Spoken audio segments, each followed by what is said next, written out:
A lot of this isn't going to make sense to you, and I'm sorry about that. I'm just going to start at the beginning, with the house.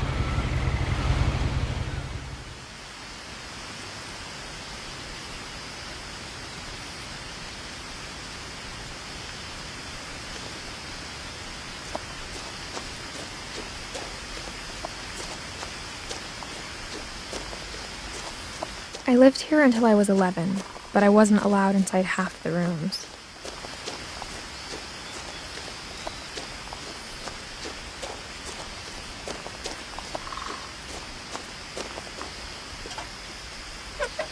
Inside the mailbox were bills from 7 years ago, marked urgent, open immediately.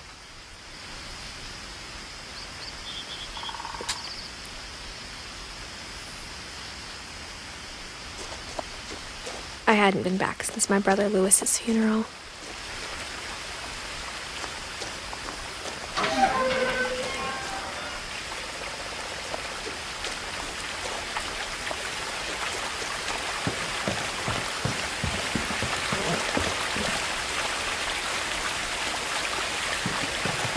In her will, my mother left me a key, but didn't tell me what it unlocked. Maybe she thought I'd know, or she thought that the mystery would be enough to bring me back.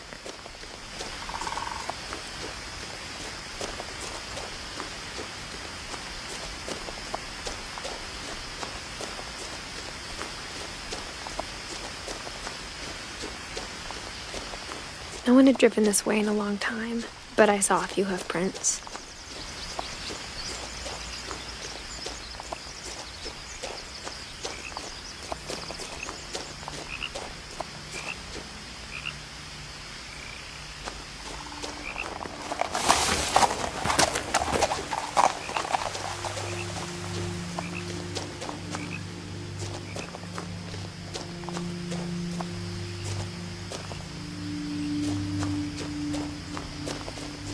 The truth is, even after I inherited the house, I never thought I'd come back to it.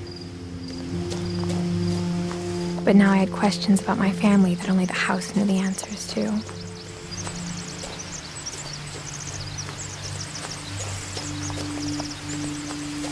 The house was exactly like I remembered it, the way I'd been dreaming about it.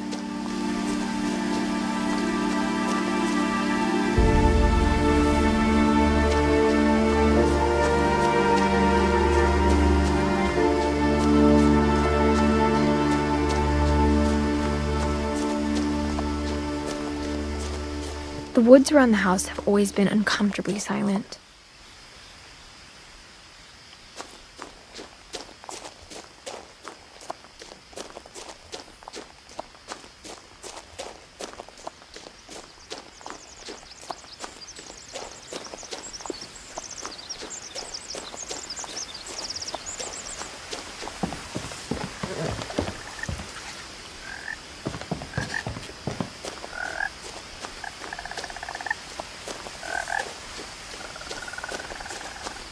I asked Edie once about the dragon in the pond. She said it had killed her husband.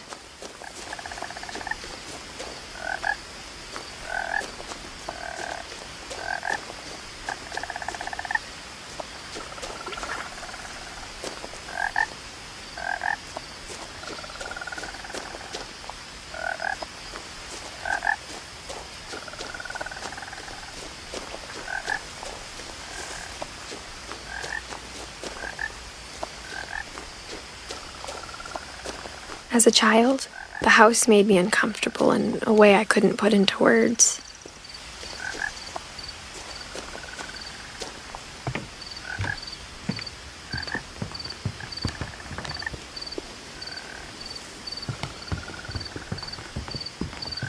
Now, as a 17-year-old, I knew exactly what those words were. I was afraid of the house.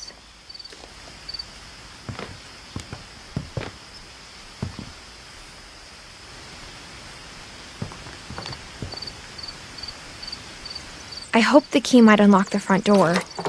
It didn't.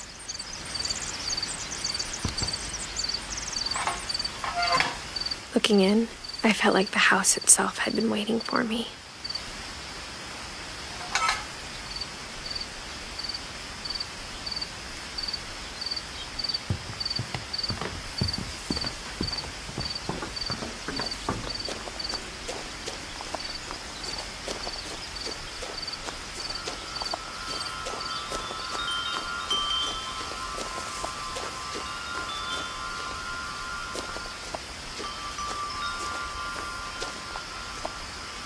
The house felt like it had always been here.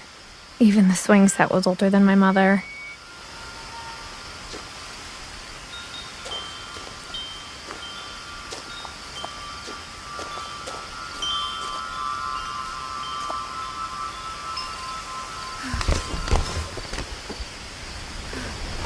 Crawling through the doggy door used to be a lot easier when I was 11.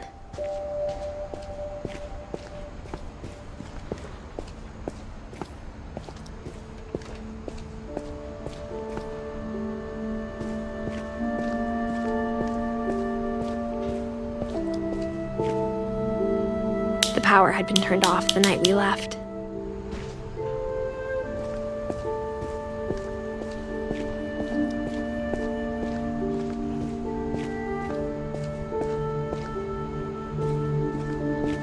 For the first time in years, I felt like I was home.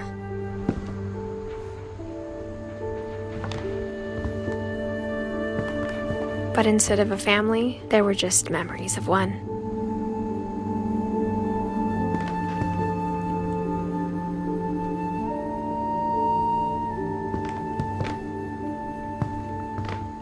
Like how only one restaurant would deliver to our house, so we had Chinese a lot.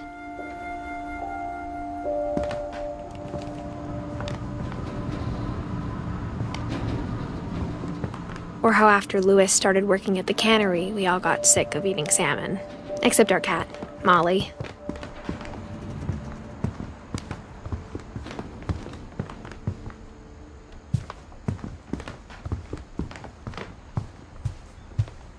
The table was still a wreck from the night we left.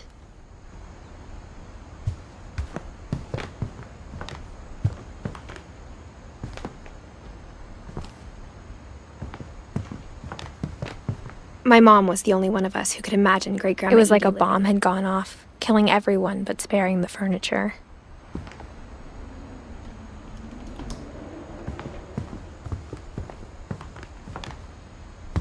Nothing in the house looked abnormal.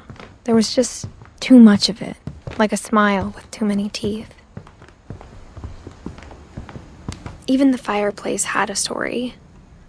Edie told me the bricks came from the original house, after it sank.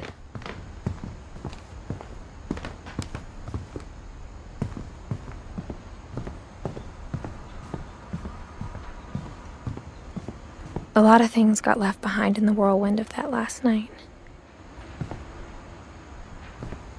My mom wasn't much of an optimist, but she never stopped believing that my brother Milton was alive.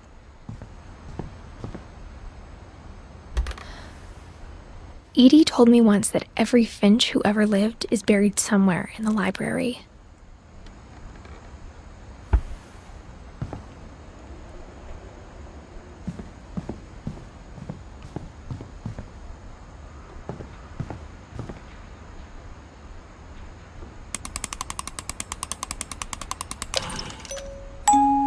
Great-Grandpa Sven built a music box for Barbara, along with the rest of the house.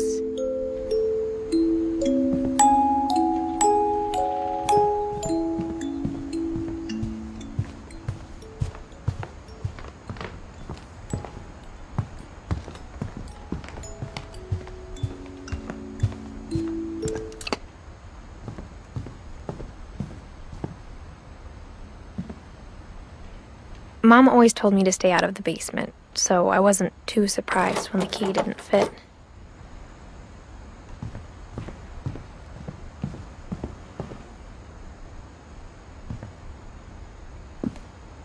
After Milton disappeared, Mom sealed up all the bedrooms. Then Edie retaliated and drilled peepholes.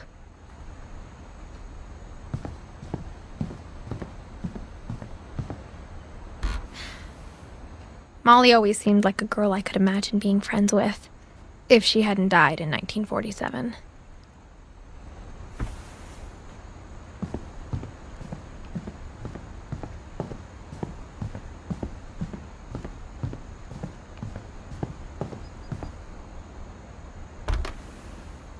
My Grandpa Sam spent 7 years sharing a room with his dead brother, Calvin.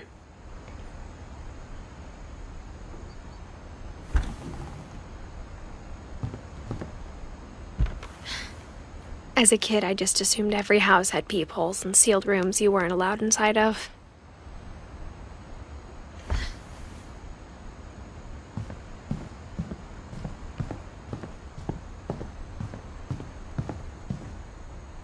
Whenever people ask me about my family, the first thing they always want to know about is Barbara.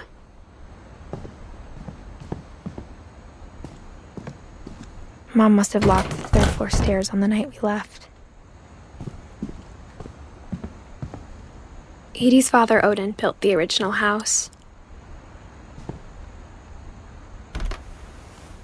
Barbara was a child star for 2 years, until America grew out of it.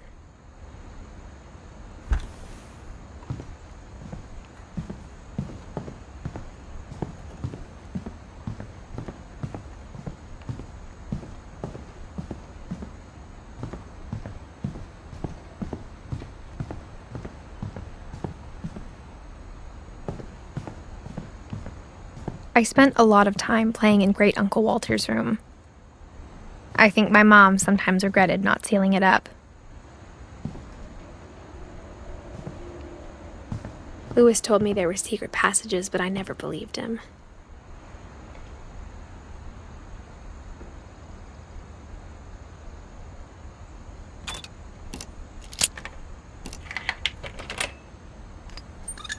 Turns out, my mom was really good at keeping secrets.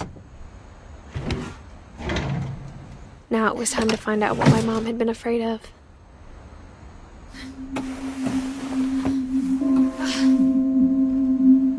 From the paintings on the wall, it was clear my brother Milton had been here before me. Reading this, maybe it sounds like I had a plan. But I had no idea what was behind that door.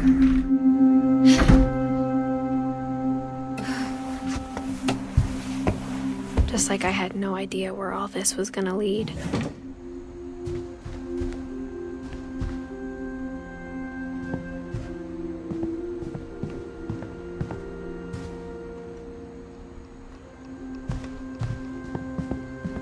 I grew up looking at Molly's room through the peephole.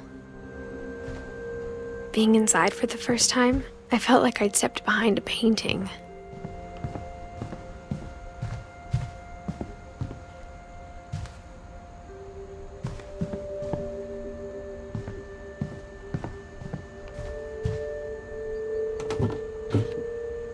Molly's gerbil had a tiny bedroom with its own even tinier gerbil cage.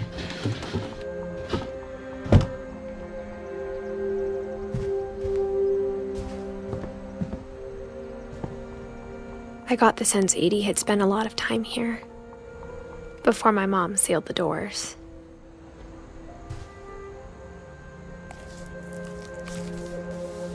December 13th, 1947.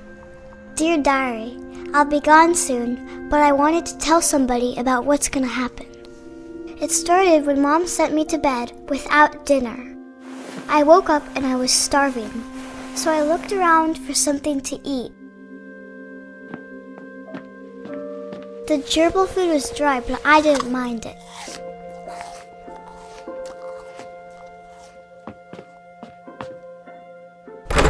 Mom, can I come out now? Sweetheart, it's late. Go to sleep.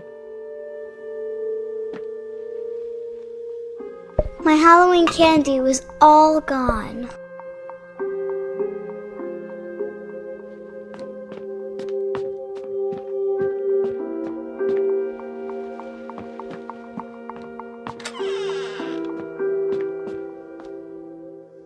I kept eating and eating.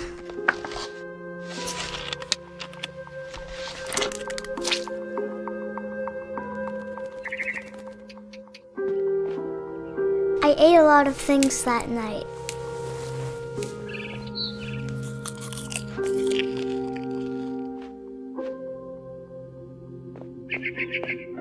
Then I heard chirping outside my window. It was a barn swallow going back to her nest. I thought about eating Christopher, but I held back.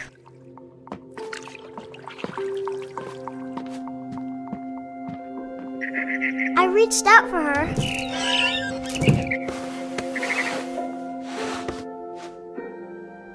And suddenly, I was a cat.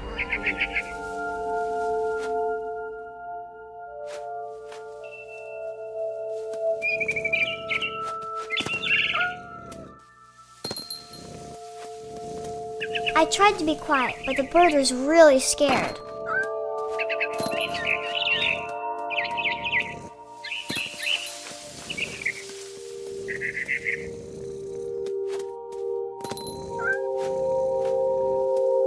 Mom and Dad didn't even look at me.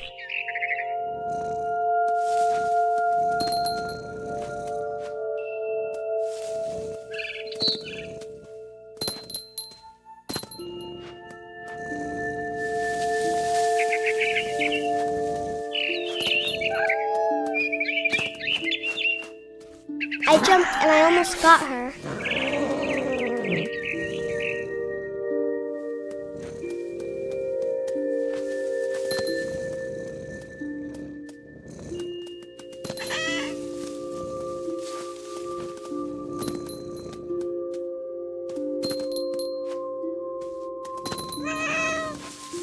Now I was up in the big tree.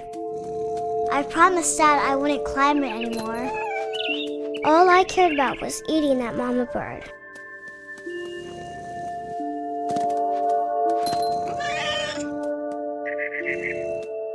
I could tell she was getting really tired.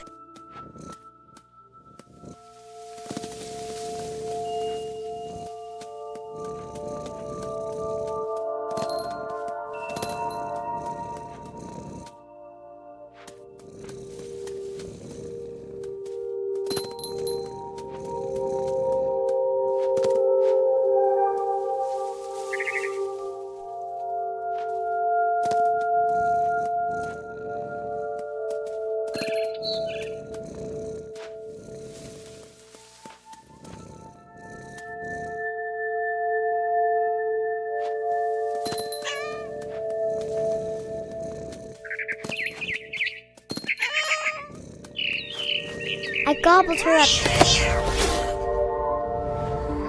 And suddenly, I was an owl. First, all I heard was the wind. Then I heard little teeth nibbling in the grass.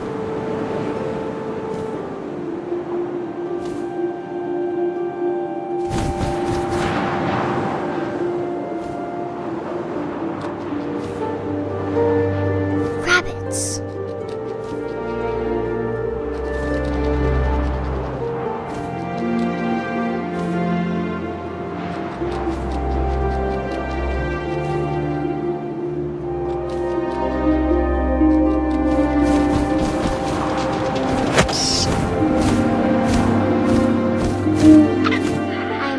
His face looking up and seeing mine through my talons.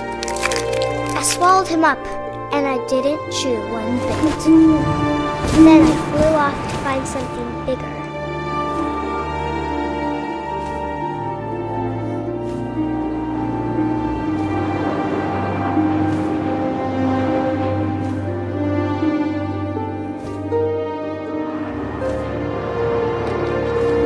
A mama rabbit.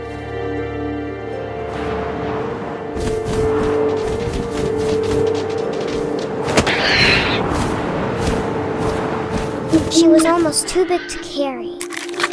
I started choking, but I couldn't stop eating. And suddenly, I was a shark.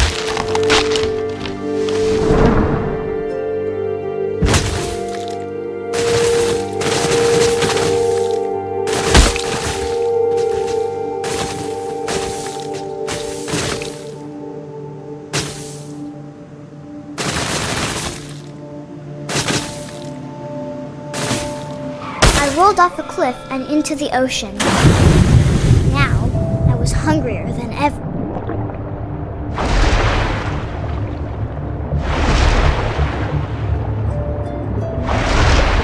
I wanted fat, juicy seals.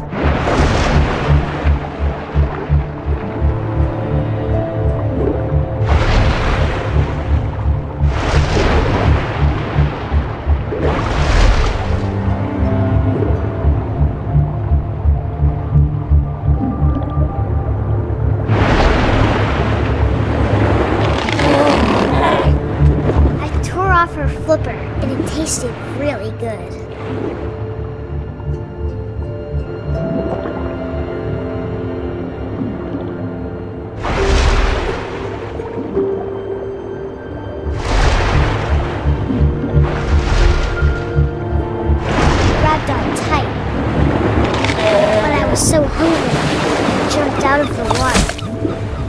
When I opened my eyes, everything had changed.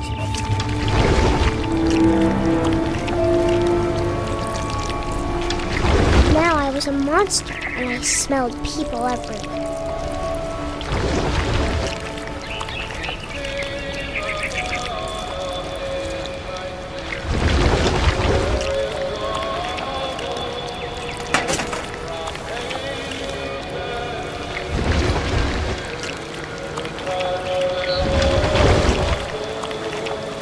I was big, but I moved real quiet.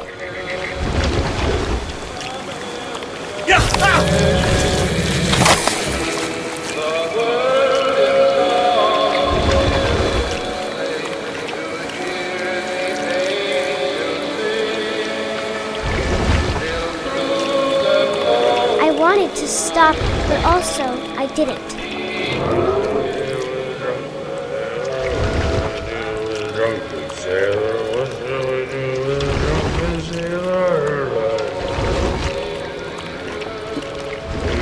Belly with a rusty razor, his belly with a rusty razor, his belly with a rusty razor, in the morning.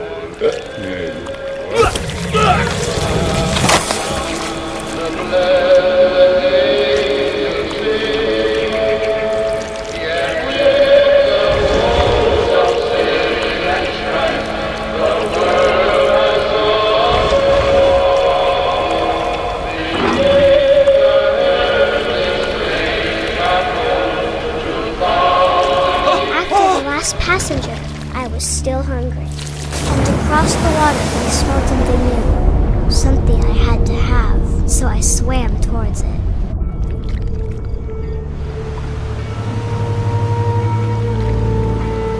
I slithered onto the sand, and the good smell went into an old pipe.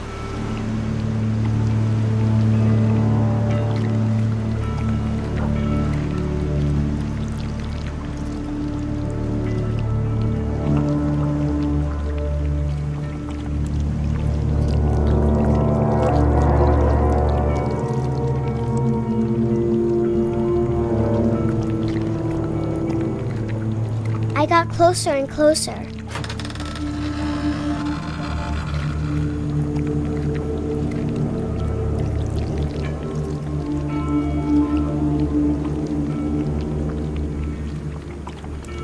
All my stomach started growling. And suddenly, I was me again.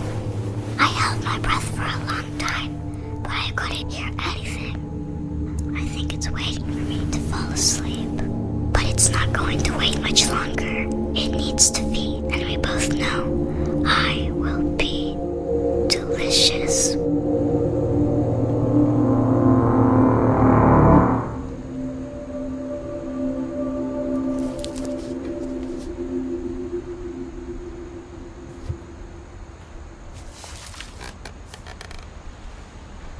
I'm not sure if I believed all of that, but I'm sure Edie would have.